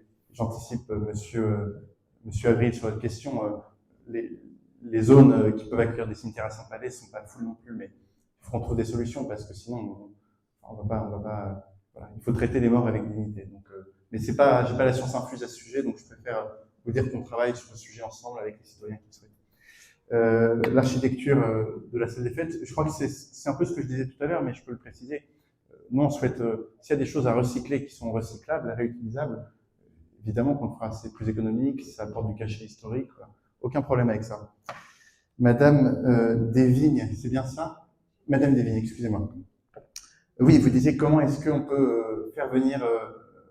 Ah oui, c'était sur Airbnb votre question. Voilà. Exactement. Pour augmenter la part de résidence principale, on propose d'actionner la loi Le Meur, donc réservation de l'immense majorité des nouveaux logements aux résidents principaux, pour lutter contre... Enfin, lutter, j'aime pas ce mot, mais pour régler la question des meublés de tourisme. Ce qu'on propose, en fait, on a de la chance, on a une ville au sud de Saint-Palais, Royan, qui nous sert de laboratoire, qui est un petit peu en avance sur nous et qui prend des décisions depuis 1 an et demi à ce sujet. Donc, nous, ce qu'on aimerait bien faire, c'est... Alors, on l'a écrit dans notre programme, d'ailleurs, il me semble. On souhaite pas lutter contre le droit des personnes qui possèdent un appartement à le louer. Voilà, quand vous avez votre appartement, c'est un investissement, vous l'avez acheté il y a 30 ans, c'est pas pour pouvoir dire 30 ans après par la municipalité, non, vous n'avez plus le droit de le louer, donc votre investissement ne sera pas rentable. C'est pas ça le problème. Et je dirais rien qu'avec ce positionnement, on règle 90% du problème. Ce qui me gêne plus, ce contre quoi on doit lutter, ce qui n'est pas encore un vrai problème de Saint-Palais, mais pourrait le devenir à terme, c'est si on voit apparaître des logements, enfin des personnes qui concentrent une dizaine, quinzaine de logements et qui en fait font de l'hôtellerie déguisée à travers des Airbnb.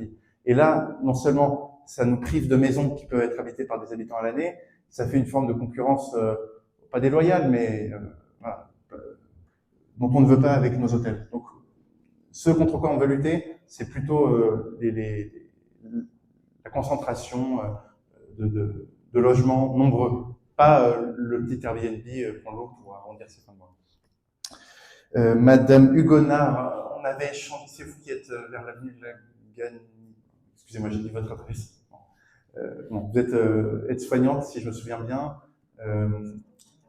Pardon, assistante maternelle, excusez-moi. On avait échangé à ce sujet. Alors c'est vrai, on a mis dans notre programme, vous disiez, Monsieur Charles, on a évolué dans le programme. On a évolué dans notre programme également par rapport à ce qu'on avait écrit dedans. Ce qu'on avait écrit, c'était... D'ailleurs, Anne-Laure, je suis en train de répondre, mais si tu veux répondre à ma place, c'est ton sujet, c'est toi qui avais travaillé dessus. Je préfère valoriser l'équipe, j'ai assez parlé ce soir. Effectivement, on a évolué, on avait mis dans le premier budget du programme peut-être la création d'une âme, et pour être venu à votre rencontre, quelques assistantes et assistants maternels, on a bien compris que vous n'étiez pas trop d'accord avec ça. Donc il n'y a pas de souci. En fait, l'idée, c'est pas de lancer un projet et puis ensuite de s'affronter. L'idée, c'est de faire une table ronde, un peu comme on fera avec certainement le foot et la clé. En fait, vous avez besoin de quoi? Parce que l'idée, c'est pas de monter quelque chose et après de dire ah bah attendez, dans le cahier des charges, je n'avais pas écrit ça. Non. On se rencontre, on fait un cahier des charges, c'est quoi qui va pas, vous voulez quoi, nous on aimerait ci, on trouve un terrain d'entente et on monte le projet. Ça, c'est ce qui va se faire pour tous les projets qu'on va avoir dans cette équipe. Et pour la MAM, et puis après, à titre personnel, je vous avoue que agrandir un petit peu l'aire de jeu, voir 10 hectares, des choses comme ça, je vais essayer de tirer les finances de ce côté-là, parce que c'est quelque chose qui me tient à cœur aussi, parce que je crois que vous êtes nombreux à être grands-parents. Et quand vos enfants viennent, une aire de jeu à l'ombre, on va pas se mentir, avec une boîte à livres magnifique à côté, et puis un skatepark flambant neuf, pas non plus trop dangereux, pour les trottinettes c'est bien aussi, ça serait top. Donc ça effectivement, ça fait partie des projets qu'on a sous le coude, mais toujours en associant la jeunesse, les assistants maternels, aller à l'école, leur demander de quoi ils ont besoin. C'est dans notre projet. Merci Anna. Voilà, on a bien évolué là-dessus et je tiens à le dire. Madame Desmans, je ne me trompe pas sur votre nom de famille, c'est bien ça? Donc, merci de me poser la question parce qu'effectivement, alors je ne crois pas qu'il y ait de lien avec de cause à effet, mais l'objet du tract vert que certains d'entre vous ont reçu sur votre pare-brise disait que, je crois, la moitié de ma liste habitait à Paris et était faite de résidences secondaires. La réalité des chiffres là-dessus, c'est la suivante. J'ai fait le compte là. On est alors dans les résidences secondaires. Il y a Eric Guilloton, qui habite à Paris, qui travaille au Sénat. Il y a Léa Darson dans les candidats éligibles. Donc, c'est ceux qui sont dans les 22 premières places. Donc, si nous sommes élus, nous aurons 2 conseillers municipaux résidents secondaires, ce qui me paraît pas du tout trop d'ailleurs, parce que honnêtement, on a 70% des Saint-Palaisiens qui sont des résidents secondaires. Donc, qu'ils puissent être représentés au conseil municipal, c'est parfaitement normal.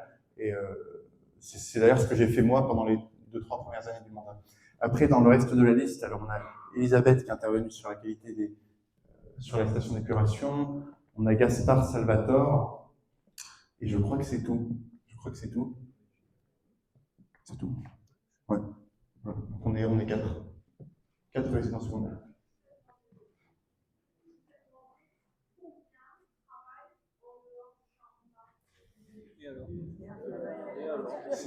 Alors, Eric travaille à Paris, Léa travaille à Paris.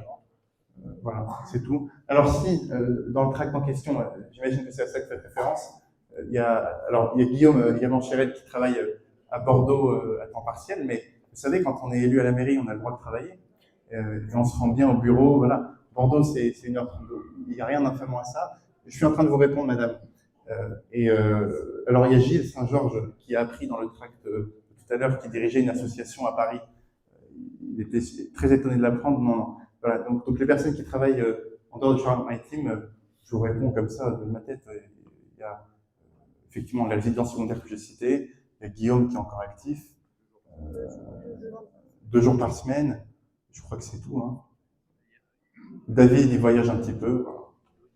Enfin, on est une équipe de Saint-Palaisiens, quoi. C'est là-dessus que j'aimerais être parfaitement clair. Il y a... Alors, Monsieur Avril, vous avez posé une question. Bien sûr.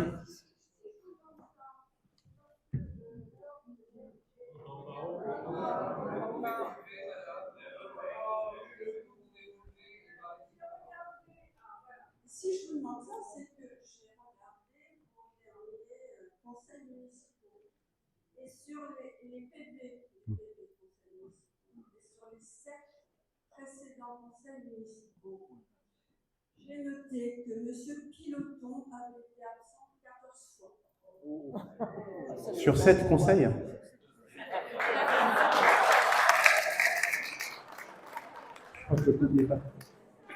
Alors après, madame, je vais vous répondre, hein, mais bon, vous avez raison de poser la question, on est en démocratie, vous avez parfaitement le droit, il n'y a aucun problème. Je vais répondre, sauf si Eric, tu veux répondre, mais vous savez, madame...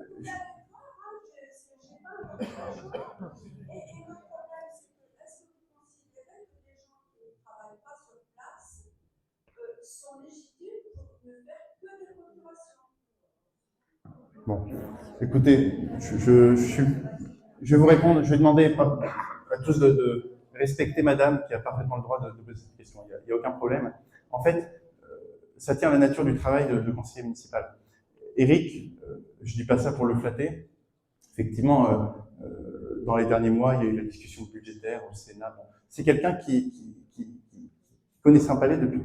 Je me demande même si tu n'es pas né à Saint-Palais. Non, tu n'es pas né à Saint-Palais.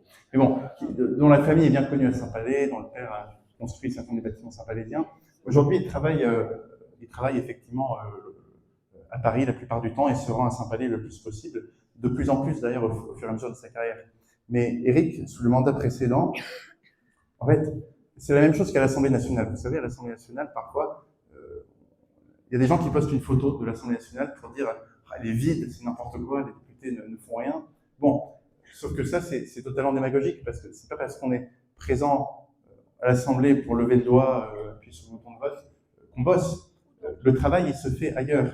Et je peux vous dire une chose à propos d'Éric, je te donne le micro bien volontiers, c'est que c'est un des conseillers municipaux qui, bien que travaillant à distance, et il a été élu par les Saint-Palaisiens, qui savaient cela en connaissance de cause, donc démocratiquement, parfaitement légitime, autant que tout autre conseil municipal. Il a eu un impact très important sur nos travaux. C'est quelqu'un qui, même en n'étant pas toujours là, se rend disponible en visioconférence, en envoyant des notes, et qui tire notre travail vers le haut. Et je peux vous dire que les réussites de la municipalité, les travaux de la Grande Côte, le pôle santé, je salue Thierry Blondel, qui a été une des chevilles ouvrières, un des leaders de ce projet, la Saint-Michel-le-Grand, etc., etc. Toutes ces réussites-là c'est aussi grâce à Eric, parce qu'il a su dire, écoutez, je pense que là, on peut trouver un petit peu plus d'argent, je pense que là, je peux vous aider par... j'ai entendu, de par mon travail au Sénat, que telle loi allait passer, attendez un petit peu. Enfin, il faut une équipe à l'image de Saint-Palais, et les résidences secondaires ont le droit d'être des résidences secondaires. C'est ma réponse.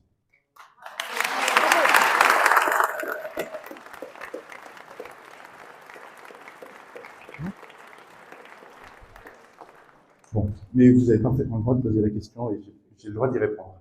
Monsieur Avril, et puis ensuite, je pense qu'on va libérer tout le monde parce que j'entends d'ici les estomacs qui gargouillent. Donc, il y a Monsieur le maire qui lève la main. Bon. Monsieur Avril, bon, on a fait un choix dans notre programme. On a fait le choix de mettre un grand projet, nouveau marché, salle des fêtes, parce qu'on pense que les finances de la commune, dans leur état actuel, qui est bon, mais qui n'est pas non plus, voilà, on n'est pas Crésus, ne peuvent pas supporter réalistement plus d'un seul grand projet. Et c'est pour ça qu'on a fait le choix d'être volontairement sobre. Après, notre programme, c'est ce qu'on fait valider démocratiquement par les Saint-Palésiens. Donc c'est ça qu'on mettra en place. Votre question porte sur est-ce qu'on fera d'autres projets dans la mandature, des infrastructures sportives de toute nature. Honnêtement, ma réponse là-dessus, c'est d'ailleurs ce que j'ai dit au club de foot. C'est qu'on est fermé à rien parce qu'on ne va pas s'interdire pendant 6-7 ans de ne faire que notre programme. En revanche, la démocratie, c'est important. Et donc, nos conditions, c'est les suivantes. S'il y a un autre projet qui devait se faire, il devrait être bon pour l'environnement saint-palésien. Pas de voilà, grand projet qui défigure la ville. 2, il doit être financièrement soutenable par la commune, ce qui implique, alors peut-être que la commune peut un peu aider, mettre un petit billet, mais ça implique surtout d'aller chercher ailleurs des subventions. Et là, on a de la chance, c'est que dans le domaine sportif, pour l'instant, il ne manque pas, et je pense qu'il faut se dépêcher, parce que le budget de l'État, et notamment des sports, a vocation à baisser dans les prochaines années. Mais voilà, donc, bon pour l'environnement, financièrement soutenable, et troisième chose, démocratiquement validé, d'une manière ou d'une autre. Je ne pense pas qu'on peut prendre les Saint-Palésiens à défaut. S'il y a bien une chose qu'on a retenue, on se souvient peut-être de l'épisode de Bethany, c'est qu'on gagne toujours à discuter avec la population, à être transparent. Donc, voilà. Un projet financièrement soutenable, bon pour l'environnement, démocratiquement validé d'une manière ou d'une autre, réunion publique, consultation citoyenne ou autre, mais on est absolument ouvert à se mettre autour d'une table, et c'est ce que j'ai dit au Club Foot, c'est ce que je vous dis là, on a Eva d'ailleurs qui est membre de votre association, on peut en discuter, il n'y a aucun problème, on ne s'interdit aucune bonne idée aux conditions que je viens de vous dire. Je vous propose qu'on vous libère, parce que la campagne dure depuis des mois, et peut-être que certains d'entre vous en ont marre. En tout cas, non, j'entends que non. Écoutez, je vais passer la parole à Monsieur le maire, et puis je vais vous dire un petit mot de conclusion. Merci Pierre. Vous m'excuserez, j'ai un peu perdu la voix à force de faire campagne. J'ai 72 heures, donc j'en profite un peu. Je vais insister sur 3 choses ce soir que j'ai entendues aussi. 1, la jeunesse.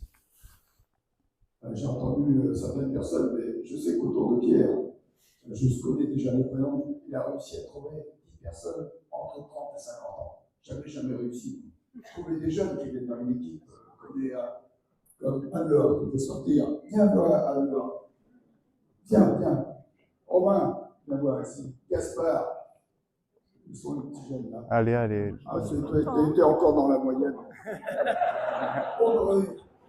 Audrey, Sophie. Qui c'est que j'ai oublié? Sophie, c'est bon.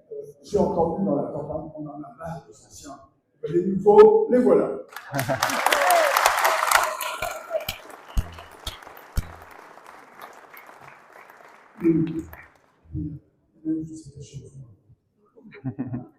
Vous la retrouverez à l'école.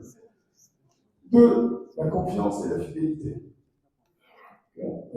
Cette fidélité, je vous la dois, vous l'avez accordée pendant 37 ans et 18 ans maire. Donc j'ai quand même pas oublié non plus. Il fallait. J'ai eu des moments difficiles il y a 18-20 mois. Certains ont préféré faire un putsch, comme on a dit. Ça n'a pas trop bien marché. Et puis, j'ai entendu parler d'un monsieur tout à l'heure qui s'appelle Didier Lequel, que je connaissais, et qui est venu me voir un jour en disant que tu ne te représentes pas, je vais tenter ma chance. Il me représente la partie, c'est respectable. Aujourd'hui, comme moi, il a été trahi, ce monsieur, il y a 48 heures, et on s'est expliqué tous les deux au téléphone. C'est lui qui m'a appelé. Alors, chapeau Didier, et je sais que tu seras élu, et tu travailleras avec toi.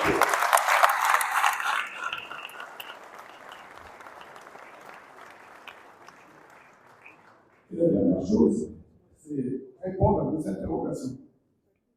J'étais au bureau de vote, évidemment, dimanche. Honnêtement, je ne sais pas combien de fois j'ai entendu.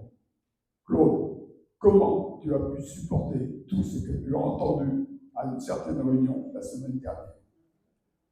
Alors ce soir, je vais vous la donner, ma réponse, puisque on l'a tellement posé, et encore, je dirais, hier, j'étais l'enterrement, malheureusement, là aussi. Alors je peux aussi rassurer Hervé, hier, on a enterré une personne de sa télé, vous pouvez mourir demain matin, il y a encore des places. Ah, pas pour, j'ai bien compris quand même les choses. Je te remercie aussi, Hervé, d'être revenu sur une chose. Henri Piguet, évidemment, qui est là, qui est l'ancien maire. Mais un jour, moi aussi, j'étais jeune, et c'est ce monsieur qui est venu me chercher. Donc, si en 89 j'ai été élu, c'était pour beaucoup. Et le jumelage, effectivement, on l'a créé ensemble, et ça fait 35 ans, et on est encore ensemble avec tout le monde. Merci d'avoir été là.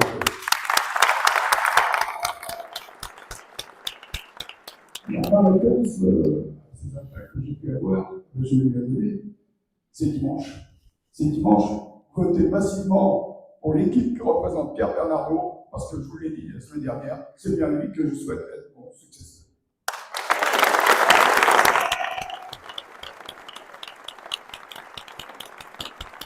Bravo. Bon, mesdames, messieurs, c'est notre dernière réunion publique. Je tiens à remercier tout le monde pour cette campagne passionnante. Je souhaite bonne chance à tous les candidats, nos concurrents, mon équipe. Je souhaite à tous les citoyens une belle fin de campagne. Je vous remercie de votre attention et je vous souhaite une excellente soirée. Et je vous donne rendez-vous autour d'un verre. Merci beaucoup.